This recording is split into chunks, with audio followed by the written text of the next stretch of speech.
maghrib. Nah kemudian soal mengurus umat ya, mengurus umat itu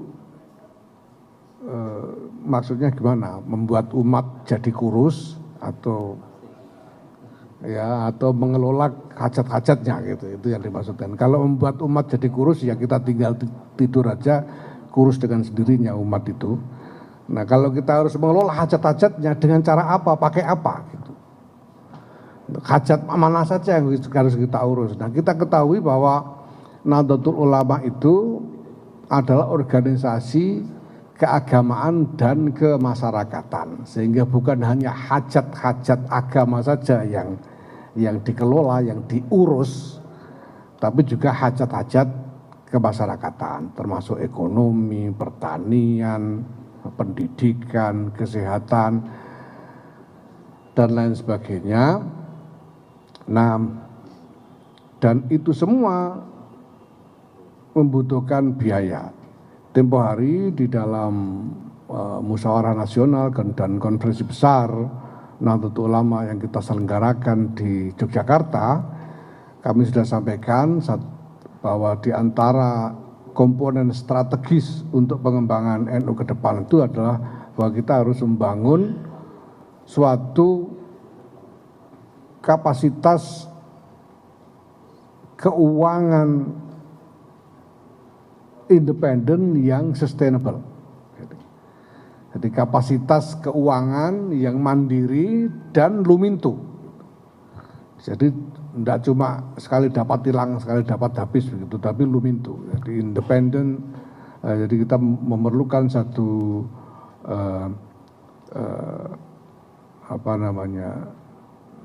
independent and sustainable financial capacity itu ya. Nah, maka memang sejak awal sejak periode saya ini PBNU telah membentuk koperasi yang nanti anggotanya adalah warga ya. Dan kemudian koperasi ini bersama-sama dengan perkumpulan NU ya, join antara koperasi dengan perkumpulan NU sebagai perkumpulan nih, badan hukum perkumpulan, membuat join untuk mendirikan perusahaan. Nah perusahaan ini di berbagai bidang, ya. Ada dalam bidang retail, ada bidang perdagangan dan lain sebagainya. Nah perusahaan-perusahaan ini nanti diharapkan menghasilkan revenue untuk pembiayaan organisasi untuk mengurus umat itu. Ya, untuk mengurus umat. Nah bidangnya bisa macam-macam. Nah saya tahu ini dikaitkan dengan tambang, tadi sudah dijelaskan. Ya, masalahnya itu bahwa ini pemerintah punya kebijakan afirmasi kepada ormas-ormas keagamaan. Ya, mungkin sebetulnya mungkin ini khusnuzon kami. Yang paling dipikirkan mungkin memang NU, mungkin loh ini. Karena NU punya umat begitu besar. Ya, survei-survei mengatakan lebih dari separuh penduduk Indonesia ini mengaku NU. NU punya pesantren-pesantren yang jumlahnya sampai sekitar 30 ribuan pesantren, madrasah, ya, dan lain sebagainya. Yang untuk mengelola itu semua dibutuhkan sumber daya. Dan sekarang realitasnya kita sudah ketahui bahwa sumber daya komunitas yang diambil dari komunitas itu sendiri itu tidak lagi mencukupi. Ya, sehingga perlu ada intervensi dalam soal ini. Nah maka NU butuh revenue.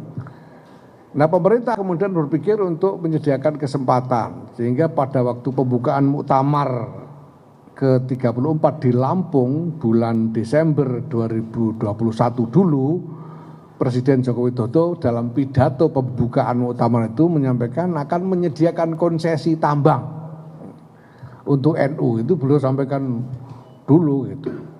Di pembukaan muktamar itu artinya ya belum tentu ketua umumnya saya waktu itu toh karena baru pembukaan muktamar. Tapi artinya pemerintah itu berpikir untuk menyediakan kebijakan afirmasi untuk ormas-ormas keagamaan ini.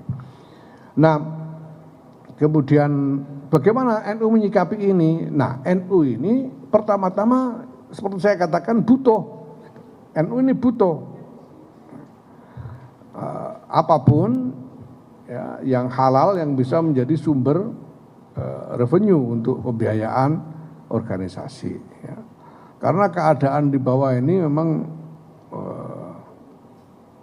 ya sudah sangat-sangat memerlukan intervensi sesegera mungkin. Ya, saya bisa bayangkan sekarang satu pesantren aja, mari kita lihat ya, Pondok Pesantren Lirboyo Kediri itu santrinya total 43.000 dengan infrastruktur yang sangat terbatas, sehingga satu kamar seluas kira-kira 3 kali 3 meter itu diperuntukkan rata-rata bagi 60 sampai 70 orang santri, bayangkan. Sehingga mereka hanya bisa pakai kamar itu untuk menaruh barang, dan mereka tidur di sembarang tempat.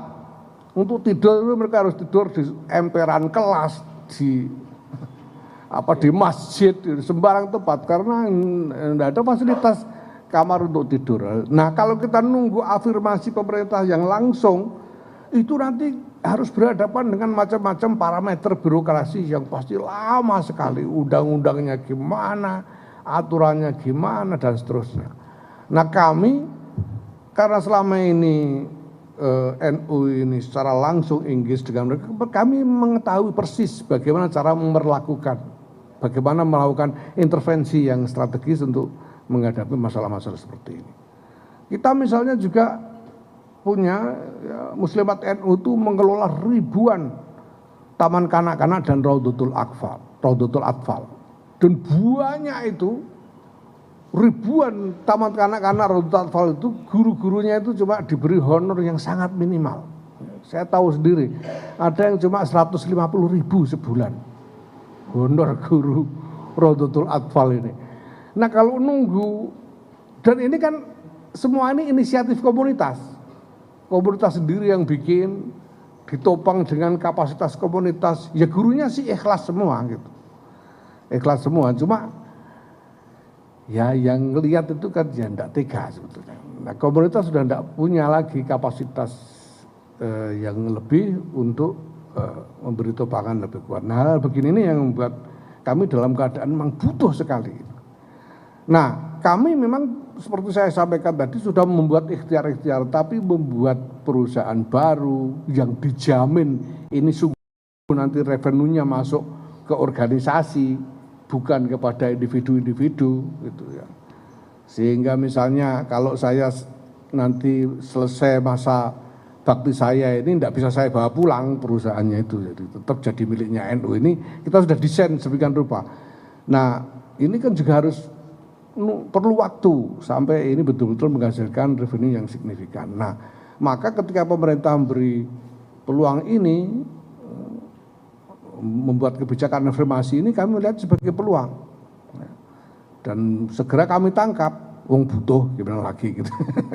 Segera kami tangkap, sehingga kami memang sudah mengajukan, begitu pemerintah mengeluarkan revisi PP nomor 96 tahun 2021 yang memungkinkan untuk ormas keagamaan mendapatkan konsesi tambang, kami juga kemudian mengajukan permohonan. Ya. Nah, sekarang masih berproses, ya, misalnya untuk peraturan presiden dan lain-lain, kita lihat nanti. Nah, kemudian apakah NU punya sumber daya? Lah, ini bendahara umum kami ini pengusaha tambang juga, gitu, dan dia tentu tidak sendirian. Bukan hanya soal bahwa dia sendiri pengusaha tambang, tapi sebagai pengusaha tambang dia punya jaringan bisnis di antara ya komunitas pertambangan ini, sehingga saya kira akan ada ruang yang memadai bagi NU untuk membangun kapasitas usaha pertambangan ini. Nah, ada yang belum disinggung mungkin soal lingkungan. Saya tahu ini juga menjadi isu. Ya. Tentu saja NU punya tanggung jawab moral untuk memperhatikan aspek-aspek terkait lingkungan hidup. Saya sendiri itu, saya pribadi sejak 2016-2017, saya sudah berusaha menaikkan wacana tentang perlunya konsensus nasional tentang ekstraksi sumber daya alam. Indonesia ini semua tahu kaya, kita ini merasa kaya. Indonesia itu sumber daya alam. Gitu. Sehingga kalau sumber daya alam itu tidak diambil, tidak diekstraksi, ya nggak jadi kaya kita kan. Nah maka supaya kita benar-benar jadi kaya, sumber daya alam harus diekstraksi. Nah cuma parameternya harus memenuhi kepentingan-kepentingan terkait kemaslahatan umum, terkait lingkungan hidup. Nah, menurut saya undang-undang dan peraturan-peraturan regulasi-regulasi praktis itu mungkin tidak cukup. Karena regulasi-regulasi itu biasanya ada lubang, dan lubang itu biasanya diakali gitu ya. Nah tapi kalau kita punya konsensus nasional, nah ini bisa menjadi dasar untuk melakukan pengawasan dan pengendalian yang lebih baik ke depan. Nah tapi tanpa menunggu konsensus internasional itu, konsensus nasional tentang ekstraksi sumber daya alam itu, nah ya NU memberanikan diri untuk masuk aja dulu, nanti kita lihat gitu. Apapun juga NU punya, NU ini karena adanya kebutuhan tadi, tapi juga dengan kesadaran akan tanggung jawab moral terkait lingkungan hidup dan kemaslahatan masyarakat secara umum ya. Nah hal ini semuanya kita perhatikan sejak awal. Maka termasuk bahwa concern jangan sampai ini kemudian jatuh kepada pribadi-pribadi. Insya Allah kami sudah siapkan desainnya. Jadi itu tadi termasuk bahwa desainnya itu kita bikin koperasi yang anggotanya adalah warga. Dan kemudian join dengan NU sebagai perkumpulan untuk membuat PT. Yang di situ pejabat-pejabatnya ex officio. Nah, ke depan akan kami kembangkan akan lebih secara bisnis lebih reliable, lebih aman bagi kepemilikan NU terhadap itu semua. Baru saja kami menyelenggarakan pertemuan yang eksesif dengan lembaga dengan Lapas Dam untuk membahas desain termasuk desain manajemen keuangan NU nantinya. Ya, terima kasih. Silakan. Ya. Sikap politik soal pilkada. Oh ya sorry. Sikap politik soal pilkada ini sebetulnya sama. Kita ini masih ada kriminalisasi terhadap aktivis lingkungan yang juga melakukan advokasi terhadap tambang. Nah, apakah NU juga sudah mempertimbangkan itu? Jadi ini wilayah yang kira-kira banyak orang menyayangkan ketika misalnya ormas keagamaan masuk ke sana, itu tidak hanya soal benefit, tapi soal hak asasi, soal masyarakat adat yang terpinggirkan dan seterusnya. Ini lebih jauh daripada persoalan benefit finansial. Terima kasih. Ya, soal-soal itu pertama ya, problem-problem seperti yang saya sampaikan dan lain itu tidak bisa digeneralisir. Ini kan tergantung di mana tempatnya. Kalau misalnya dikasih tempat konsesi di tengah permukiman, ya tentu saja kita tidak akan mau. Atau dikasih konsesi yang di situ ada klaim hak ulayat misalnya, tentu tidak bisa, kita tidak mau lah. Ya kita lihat dulu di mana tempatnya kan. Ya kita kan belum tahu ini mau dikasih konsesi di mana gitu. Itu kita tidak mau. Dan aktivis yang masih dikriminalisasi, nah ini secara keseluruhan ini merupakan semua orang termasuk NU. Tentu saja NU dalam hal ini mendukung gerakan-gerakan dari para aktivis untuk kepentingan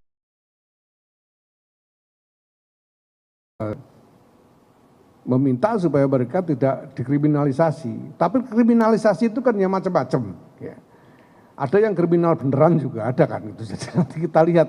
Karena pernah ada kasus juga kita di beberapa tempat ya, ada laporan ini dikriminalisasi. Nah setelah kita kirim tim dari LPBH NU, lalu laporannya ternyata kriminal beneran Pak. Ya, gimana lagi? Jadi artinya apa? Bahwa para aktivis ini dalam memperjuangkan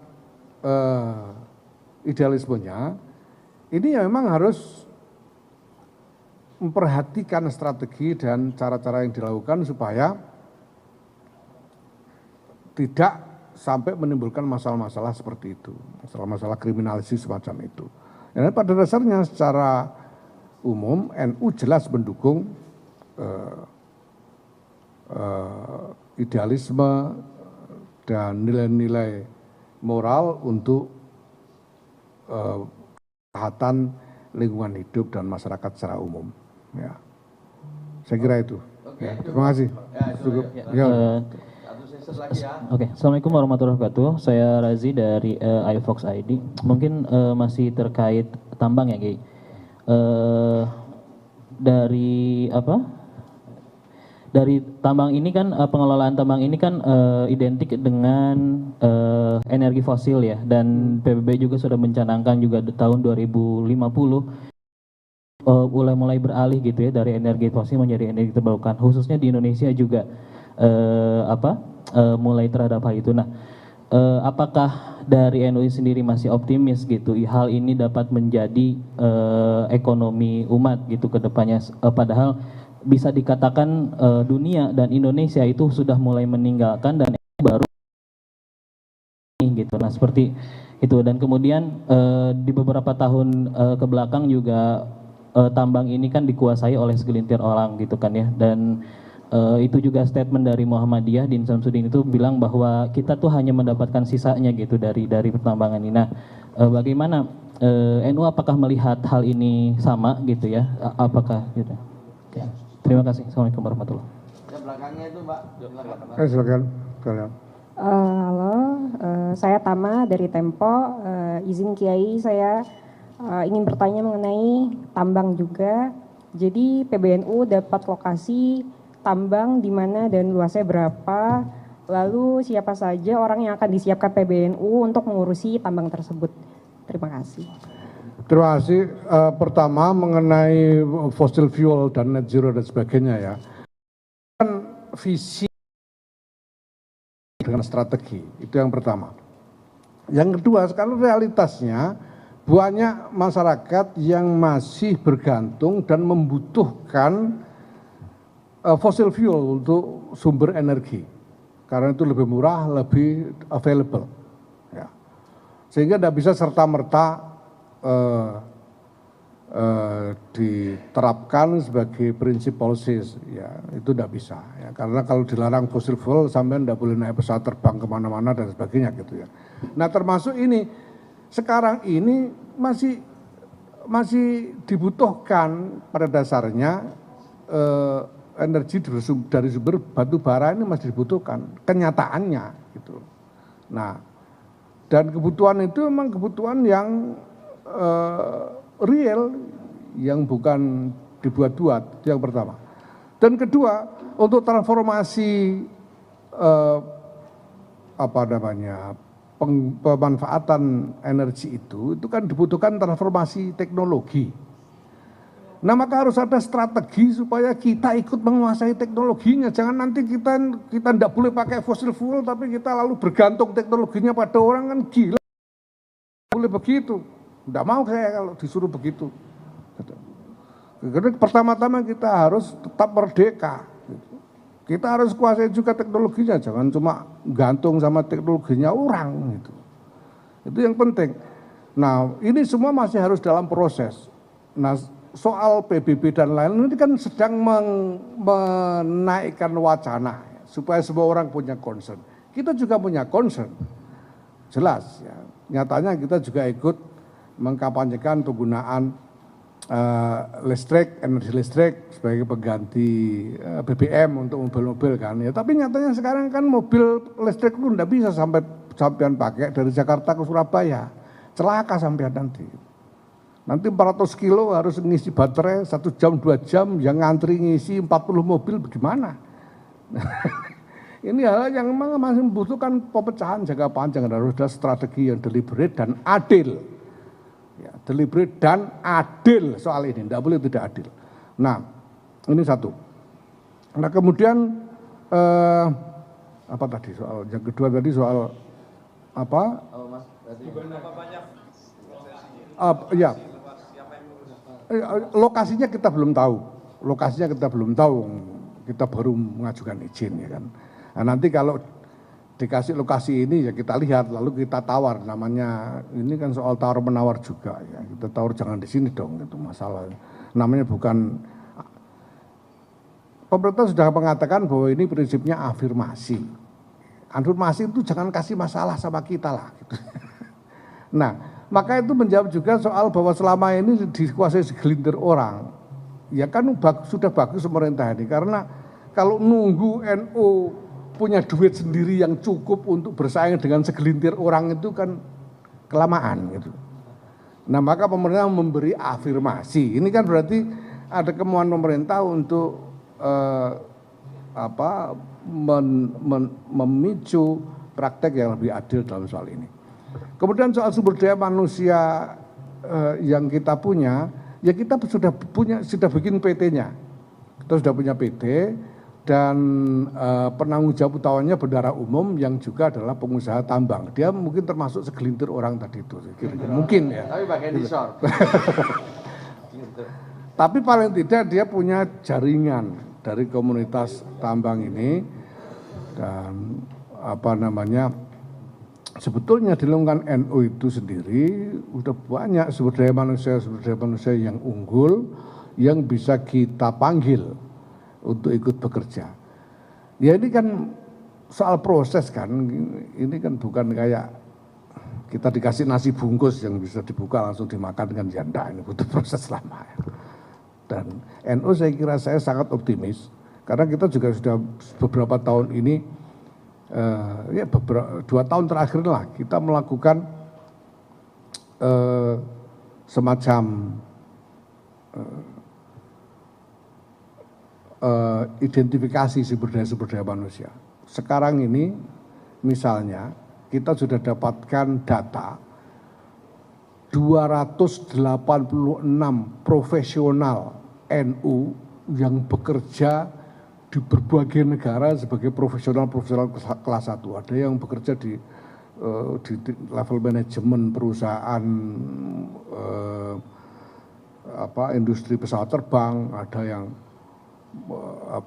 di industri keuangan dan macam-macam industri teknologi tinggi yang lain, dan mereka sudah engage, mereka siap untuk bekerja untuk NU lah kira-kira gitu. Insya Allah nanti dalam waktu dekat kita ingin menciptakan satu platform untuk berkumpulnya sumber daya baru untuk masa depan NU ini ya. Kita akan bikin semacam summit untuk itu. Saya kira dalam waktu dekat, mungkin tidak sampai akhir tahun akan kita laksanakan. Ini sedang kita proses konsepnya. Ya. Maka saya optimis, insya Allah ada. Ya. Nah, ya saya tidak tahu apakah harus disebut satu persatu ini. Personelnya kan ya tidak perlu lah. Pokoknya ada bendahara umum, Saudara Gutvan Arif ini yang akan memimpin tim untuk ini. Terima kasih. Terima kasih ya, satu lagi. Terakhir ya. Saya dari disway.id Pak, mau